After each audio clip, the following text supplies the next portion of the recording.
Benim bezelerimi beğendin? Yox. Bəs senin bezelerin niye yoktu?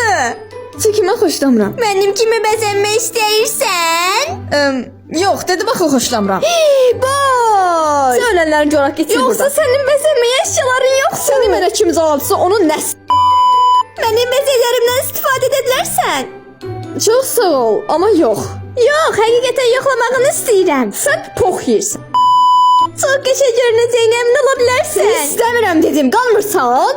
Belki de benim geç eşyalarımdan istifade edebilirdin. Dedim ki, yox. Belki de benim parıldayan kırmızı baloncuklarımdan da istifade edebilirdin. Yox. Amma sən də qalmaz yol kazan. İstifade edeceksen. Dedim axı yok. Bu ne sen?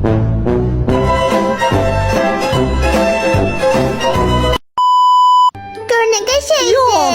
Bunu bence istifade Yok edemezsin. dedim de yok. Anne bu neyle? Yox, yox, yox, Bu yox, çok bir şeydi.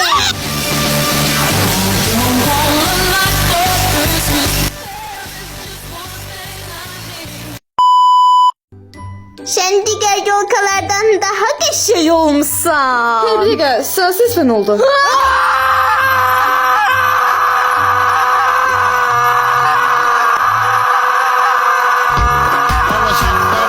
Ne var yine söz dedim keçəni sənə Ay kişi sən nə sırtıq adamsan Vaxt tap özünə diqqət elə Yaşma başma hörmət elə Başım getdi dığdıq adamsan Benim bezelerimi beğendin.